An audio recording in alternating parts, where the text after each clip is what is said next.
Okay. All right. So we are here today. What's Happening Collective. We're doing, I think, doing fabulous today.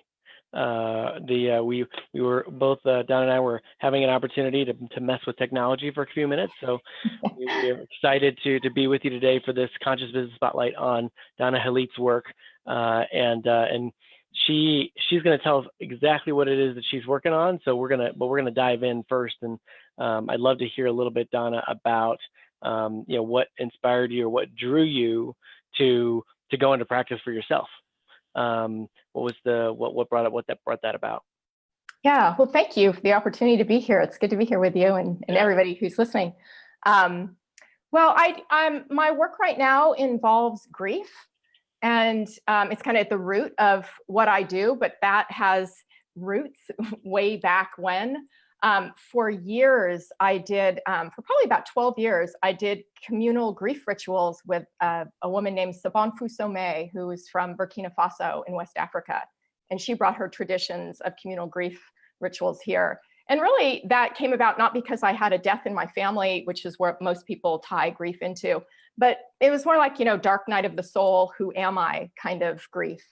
And a friend of mine had told me about her, and I started going to her rituals, and I would do that, maybe every other year for about 12 years. And that work, in addition to a lot of work I had done community building here locally, both through the charter school movement and then through the deep nature connection movement. I was director of a small nonprofit that connected mostly kids to the natural world and themselves and each other. So through all that kind of, all those different elements, I became, tempered, prepared for what was to come, which I didn't know, but it was the diagnosis of my husband with cancer back in 2012. And I remember people saying to me, Donna, everything you've done has prepared you for this time. And he was diagnosed with stage 4 cancer. And so he died 2.25 years later. It's been almost 4 years now since his death. And boy, that just launched me on a whole different trajectory through that really deep grieving experience. And I found out that kind of, one of my mentors, Francis Weller, calls it an apprenticeship with grief. When you go really down deep into that, my experience was it wiped away, it burned away all the layers around my heart and allowed for tons of surface area of connection and feeling and emotion and ability to be present that I'd never had before. And Francis Weller talks about how there's an ability, when you do a deep dive like that, an ability to hold the tension between grief and gratitude. And in that tension, there's a ripening of your heart and a maturing of your heart. And it's really like a preparation for elderhood in a sense. And it's allowed me to show up in completely different ways. And I've found out things that nobody ever told me around death and dying, and a deep dive with grief about how you could experience both, enormous gratitude for and recognition of the blessings that were happening. At the same time, somebody is just weeks away from dying. So things that seemed like opposing, emotions or sentiments could actually be happening simultaneously. And it's so incredibly rich. Yeah. So these are things that I felt like, I need to talk about this. I absolutely, it's shout it from the mountaintops, because everybody's going to die. Everybody's going to have their experiences with grief, and people dying around us is just one expression of grief. There's many different expressions, like these parts of ourselves that haven't known love, for example. Yeah, for me, whenever I have a conversation with someone who does who facilitates grief work, I think it naturally goes to that because of a transition, right, or a death. Given the way culturally that we work right now, there's always opportunity for transitions and change and the leaving of something and the moving into something else, and that evolution of things. And so whether you call it growth or whether you call it evolution, whether you call it, I'm talking about yourself, and so how does that, it seemed as though over those 12 years that you were going through that process of educating and evolving and bringing yourself into, taking what you had personal passions for and then bringing it into work. And now it seems as though you've been able to bring that into more of a regular vocation and career, as you kind of made that progression or that shift over the course of time, right? Yeah. And so what I always find interesting about talking about grief is that I think we can always think about like I said, in that idea of transition or death. But at the same time, it could really be a matter of a job change. Yes. It could be a matter of of losing of losing a close family member, losing a friend. Could be just the fact that it could be the seasons that are happening in life. I mean, there's a lot of different areas where that can kind of pop up. It can even be it can be getting married, where all of a sudden you're not single anymore. And so your life has changed. So there's this connection again between celebration and mourning. It can be becoming a mother where your life has changed. So I think change is really the key piece there, and to give ourselves permission to state that, the part that's not just celebratory and isn't just, what people would call positive, it's part of the deal and it's real. And when you have both of those components, the celebration and the mourning, then you get the full expression and experience of something, and you get to move on in a more full way, not just like a little new version, like a semi-transformed version, but a complete transformed, version 2.0 or 4.0 or whatever. It really completes the process. Yeah, and from my question and that I'll lead into our next question about how do you create a ripple of impact. But before that, my thought is that grief is not linear. No. And so I'd love to hear some of your thoughts on that, on the ideas of regeneration, on the ideas of this what seems like dynamically or very different feelings happening at the same time, and it's not gonna that situation's not gonna just have a moment where it's gonna be done. Right. Yeah. You may have an opportunity to reflect more on that, or have something happen to you years later after something, and then that's an opportunity for whatever you might for your work or for working with you, as an example, right? Yeah, I think of it more as a spiral, versus a linear experience. So like we come back around to things, whether it's like anniversaries of births, deaths, weddings, whatever, and we experience them in a new place each time, but we continue to experience them. So it's not like you said, it's not like it goes away, but it pops back up, and grief can be seasonal, like you can almost feel it coming in your body when something, and you might not even be aware of it. So that the lack of awareness, it's like, well, what is going on? I don't understand why I'm so irritable or whatever's happening. And then sometimes I'll go, oh, that's because this is, I can find the place. Or you literally feel it when you're driving along and you realize you're getting close to the oncologist's office where you used to go or something, so it can be very place-based as well. But it's unpredictable. And I think that's the thing that's really challenging, is like, a wave of it can come over and you're like, but if we let ourselves let the whole thing happen, there's an active allowing of grief that helps it's like energy moving through us. And if we allow that to actively move through, then it won't get stuck in our bodies, because our bodies will house that, and it can literally, make us ill. Yeah. And the release of that energy is always, and this may be how this has kind of come to today, is that, and how your work is practiced, is brought into the world, how it creates its own ripple in the community. And we didn't even say where you were. I think where exactly are you?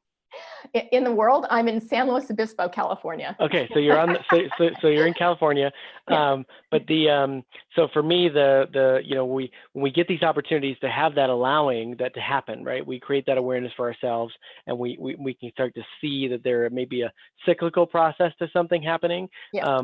What what are those first steps that you see for folks, or in the work that you're working on today, and what you're looking to create in the future?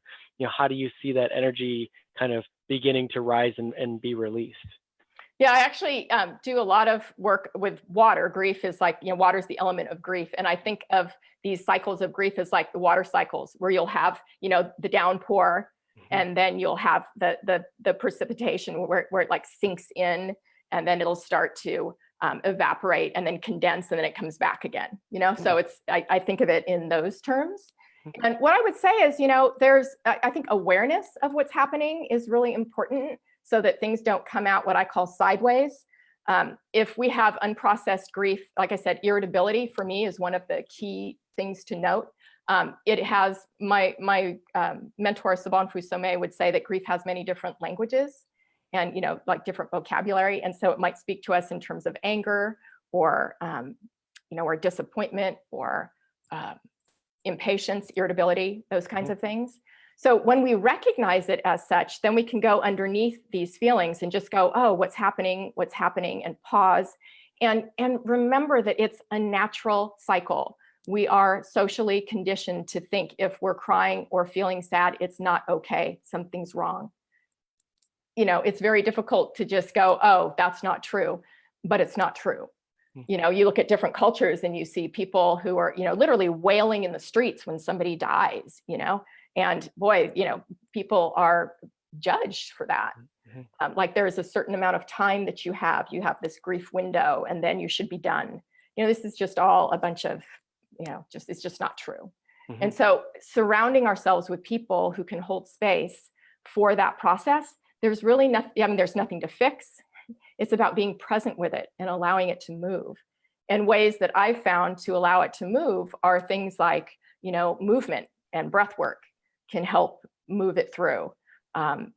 Even like art, sometimes I'll take like a piece of paper and get pastels and just let my hands move to get that sensation out. Sometimes sound is really helpful to let it move. There might be, you just like say, I'll ask myself, what does grief need right now to be released? What sound needs to be made? And just like let it literally move through you. And for me, one of the big pieces is like community grief rituals. Grief is actually a collective thing. And there is something very, very different about grieving in community that feels more complete than, my tears that I release in the backyard. But if you don't have that, take it to the tree. The tree is a great natural altar, the earth, for taking your tears. So all of that. Yeah, I think it's always a yes and then figuring out, what you said earlier, the matter of finding, or listening, or even asking, I think was a really great point, of to yourself, to say, once you've created that awareness of, this keeps coming up, okay, let's just ask what we want to ask ourselves, what is it about this that's going to bring something forward, right? Or bring it forward, and realize that, that just not processing on your own is enough. Processing in community, processing, in via movement, processing, being all of these pieces may involve other people, may not have other people, may involve, spiritual aspects. There may be many, ways. And so what I'm hearing you say is that, the opportunity here is the opportunity for inquiry into, what it could be. Right. Yeah, and getting to know your grief, getting to know, developing a relationship with grief. And this doesn't mean building on an addition to your home for grief, but, put out a chair and let it visit and then leave, Yeah, it reminds me of something we did with my family recently, where we went and we after we did the traditional funeral, a year later, we went and actually planted a tree. right?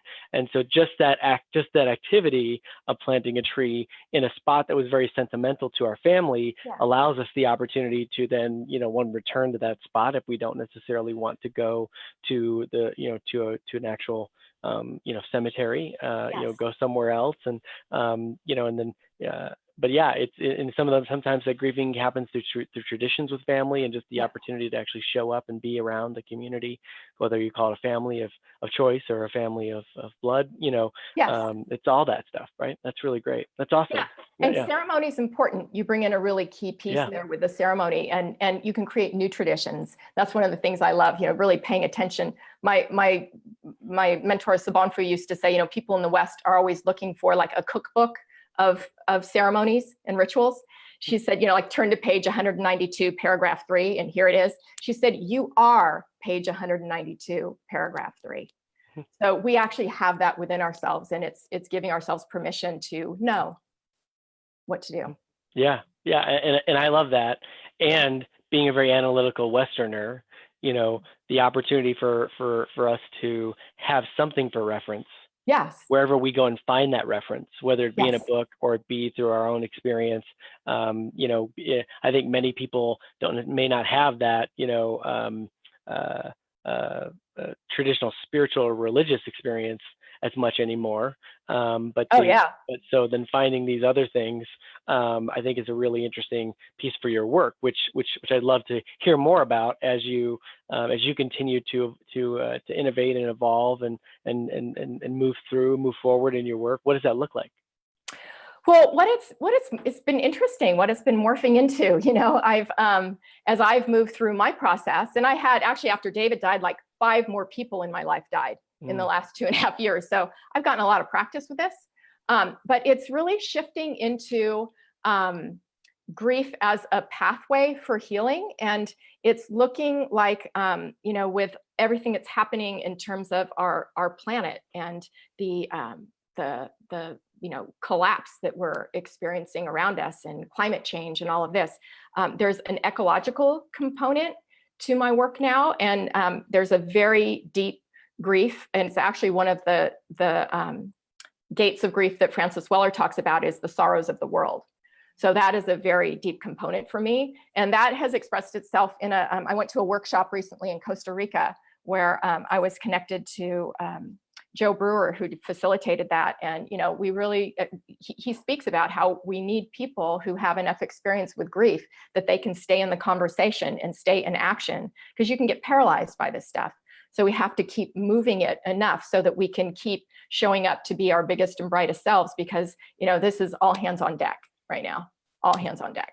So that's one component of it. And all of this kind of goes for me under the category of what I call rewilding.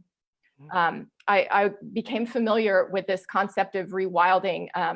There's a famous study that was done where these wolves were reintroduced into Yellowstone. And when these carnivores were reintroduced into the landscape, it literally changed the landscape and the way the waters flowed across the land because of all the different connecting components that shifted. Grief is like that. It can change the inner landscape, and it can bring things back into a balance. It doesn't look the same as it used to, but it can, there's like a renewal that can happen through it.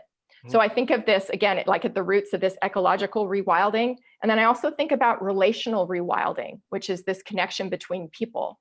And I think about this, my work has taken me into the area of racism. And I've been helping to co-facilitate some workshops locally on social justice and really about how do we leverage white privilege in support of a more equitable and just beloved community. And, there's a lot of grief work underneath this piece. And one of the elements of that, there's another component of another gate of grief that Francis Weller talks about, and it's, we didn't get what we expected. And this goes back to DNA level of like, we didn't have 40 pairs of eyes to greet us when we were born. It's really the loss of the village.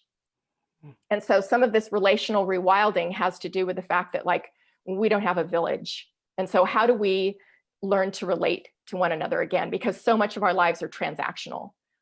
How do we shift that to relational, whether that's, amongst, people of different colors, or whether that's in relationship, whether that's sexual, romantic, or simply, platonic relationship, and peacemaking. So these components interact with our own processes of grieving individually. So if we do this grief work, it's at the root system of all these other pieces that, it's interesting to me, because it's like grief is this, I think of it in terms of, in the forest, you can have a poisonous plant and an antidote grows right next to it. Well, you have all these issues that we're dealing with. I mean, these are intense and huge times, but you have grief right there that can be this healing antidote and can build community. You do communal grieving rituals with people and you are bonded in ways. It's a cultural element. And if we reintroduce that and make space for that and create systems of support in terms of grief, it's like an underpinning. And I'm super excited about like ways that I can help locally to create that so that that can be replicated in other places. Yeah, I think that the doing the work with the capital W, as many people use that term, whether you call it grief or you call it transition or you call it change. I always find it, meeting people where they're at to then give them an opportunity to do this work, right? And so how do we continue? How do we, continue to find this, to create the space, to be the space creators? When culturally we had, whether you were in the Christian tradition or you were in a, some other religious tradition, you had community. You had somewhat of a village, right? And in recent decades, that a lot of those pieces are continuing to break down. So then we come back to, how do we rebirth or rewild ourselves into these, to use your term, into these places where we're not in isolation. Yes. And we're saying this to come to us as a, in our case as the GHC, we're saying come to us as a collective and have dialogues such as this, find ways locally with us, or wherever you're called to then begin to process some of these, these changes, that are going on for yourself, and so I think that's what gets me really excited about our spotlight today, is just the opportunity to talk about a topic that I think is very elusive to people. And it's and because we're Westerners and we want the cookbook, right? We, and especially as a man, especially as a white male, I will say, well then just give me the book and I'll follow the 6 steps and, we'll be done with this in March, right? It just does, it's not how it works, right? And, and I've discovered that for myself, through the course of my own, grief work, but the ability for people to meet them where they are and then say, okay, whether that be in the social justice realm, whether that be in a spiritual community realm, whether that be in the, in what we're trying to do here with GHC and finding, just finding that construct, for people to be able to say, okay, I'm going through this thing. I'm gonna put a label on it and call it grief, or I'm gonna put a label on it, call it divorce, or I'm gonna call it, health transition, whatever this thing is that you're transitioning from and to. You may not know where that's gonna go, but through practices with folks such as yourself, you get the opportunity to begin to, find a safe space to be able to explore. Is what it sounds like. You're creating, not only in California, but elsewhere. Are you doing anything outside of California anytime soon? Well, not yet. But one of the things that we've noticed on this local level is like we've been doing 1 month long grief workshops. We did one in October and one in March, and then we're continuing with those folks to have offerings. And so it's that continually offering so that when people are ready to be met there, we can do that. And it's forming, like some of the people call it their grief family, so it's forming this grouping that they can have these meaningful conversations with. And a lot of people were really longing for that. And they were saying, this is a place I can do this. And I've been wanting to have that, So one of the things I've talked about with my co-facilitator is, hey, let's really get the elements of a grief ritual in place so we can train people in how to do this in their community. And we could either go visit them and do that, or, so she and I have talked about, traveling so that we can have an experience for people, offer an experience, and then those who have had it that want the training so that then they can, inoculate their community with this kind of work. And I've heard it said that, when we gather in these ways, these healing ways, we do an acupuncture on the land and for the people in these places. So I just imagine all these different acupuncture points, around the globe, and how rapid things could shift when we did that kind of replicating work. And that's the work of, the collective here. And that's one of the things I get so excited about, because we don't know what's possible when everybody, shows up as their biggest and brightest selves. And if we keep supporting those of, people in leadership and on that growing edge to keep doing the work and keep showing up, then, I don't know. I mean, I get so excited about what's possible. Yeah, I do too. I do too. Yeah. And just even having the conversation, I think is really fundamentally the place where this all starts, right? Inspiring. Where that energy, as you said earlier, begins to at least have movement, whether it's fully released or not. It's starting to at least get that, that movement to say, okay, maybe something can happen here if I talk about this, just with somebody else, or then I'll get enough to go to an actual, to a retreat, or I'll get an opportunity to go to a collective meeting every week, with a grief family. I love that word. I love that concept, and then after that process, I get the opportunity to re-engage in this wilderness, or rewild myself in this wilderness that we're having. Right. That's cool. Yeah. What is an ask that you have for our community as they take a peek at your website, donnahelete.com? I'll put that in the comments. People can go and check that out, and reach out to you and to learn more about that. What else do you have going on? Yeah, well, the website's funny because, we talk about how these transitions and things, and I feel like it hasn't quite caught up to some of this other expansion, but I feel like all of us are on these growing edges, and, we just keep meeting them. So one of the growing edges for me would be to find a way to give people an opportunity to do one-on-ones with me, for example, that might be covered by employer benefits in some way. I don't accept insurance. I'm not, I have street credentials more than I have the licensure and that kind of thing that would be insurance accepted. So I'm looking for ways that people might have. I think about this in terms of approaching our Chamber of Commerce and saying, hey, look, how could you, support your employees when say a death in the family happens? What are some other ways? And, some of the services that I offer and things that I offer would serve there. So I'm curious about ways that people can get more access to that. I'm very curious also about, this kind of training for people. And I feel like I'm like in a pre-ask state for some of these things about, like who's interested in that kind of training, who would want a grief ritual experience in their community. Because it's the kind of thing, it's like, hey, get 20 people together, Carrie and I can show up. These are the things that we're dreaming into so that we can start, really getting these things moving and create this whole network of support for people. The other thing that comes to mind for me is that many of my colleagues have gone into hospice related work.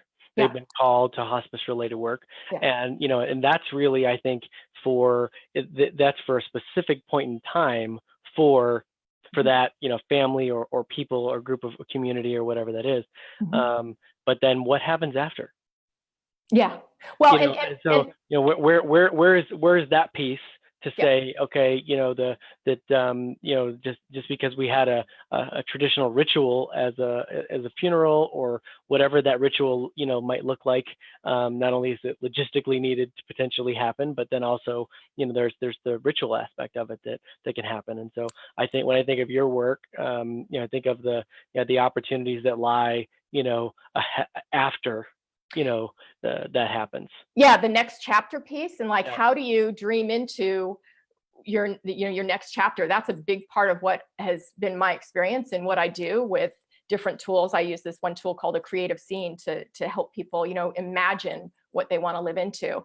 And this is again a piece about the loss thing, like something new. It's going to be different, and it's really, change is really about the unfamiliar, and people can grasp onto the familiar even when it's not supportive, because we're just wired that way. So it's really getting comfortable and having a guide through this unknown territory. And I feel really grateful that I've had the experience, and I can say, it may not feel like, it can feel very unstable and disconcerting and, all kinds of things, but, you're going to be okay. And there's somebody right here that has done this before, and I can share what's worked for me, so that your mind map of possibilities can expand to say, oh, a ritual, I never thought of that, and we can co-create that together to see what would serve right now. And you don't even need to know when that's necessary. It will, you have to listen to the whispers. Yeah, totally. Yeah. Totally agree. Yeah. Well, this is amazing to chat with you today about this idea. I've loved getting to know you here over our last few months on the Catalyst calls, and just to have that deeper conversation about what it is that you're up to, and recognizing that having you come on and share that you're in the pre-ask, and that but there are some asks, and it's kind of there, it's not there. And I think that will resonate with a lot of people that are part of the collective, because we are change makers, we are visionaries, we are people at the edge, as you used it, right, at the growing edge, right, and edge walkers. Yeah, exactly. I love that term there's a great book on that, on the exact term. But yeah, we're all edge walkers. And so what does it look like in 2019, 2020 to begin to, guide people along that edge walking, process? That's what we're here for, to do. So thank you for continuing to step into that edge, to step into that work. Appreciate it very much. No, thank you for holding space for all of us, and for the opportunity to be here with you today. That's great. Yeah. Well, see y'all soon. We'll be back here soon on another Conscious Business Spotlight, and we will hold on a minute. We have a question. How do you know this? How do you see this impacting change makers and leaders? Okay. The question that came up was, how do you see this work impacting change makers and leaders? I think we talked a little bit about that, but feel free to answer that question before we jump off. Well, one of the big fears I had in starting to claim this work in particular was well, wait, what about me? What support am I going to have in order to do this work? Because I'm not going to be out there by myself doing this. So I created an ecosystem of support for myself in order to be able to keep showing up. And I feel like we all need to be doing that. So, if we all have safe spaces to process the grief and the things that are coming up for us, as leaders in particular, we can keep showing up as our biggest and brightest selves. And I feel like those kinds of systems of support are really super important, so that we can be real, and keep going, pause when we need to, but then keep moving. So it's that process of holding and then being held, and holding and then being held. And that's how we're going to lift each other up. Yeah, totally agree. Totally agree. And, you said very nicely to what it is that we are here at GHC looking to continue to do. Is that just create that space to say, okay, whether it be in a digital format, whether it be in person at an event, or that be over, some form of, video conference communication, what does that space look like? And, how, who's supporting the people that need supported is really the question that drives a lot of our work. And so, that's what really resonated with me. Yeah. So thank you again. Yeah. Thank you. We'll chat here soon. Okay.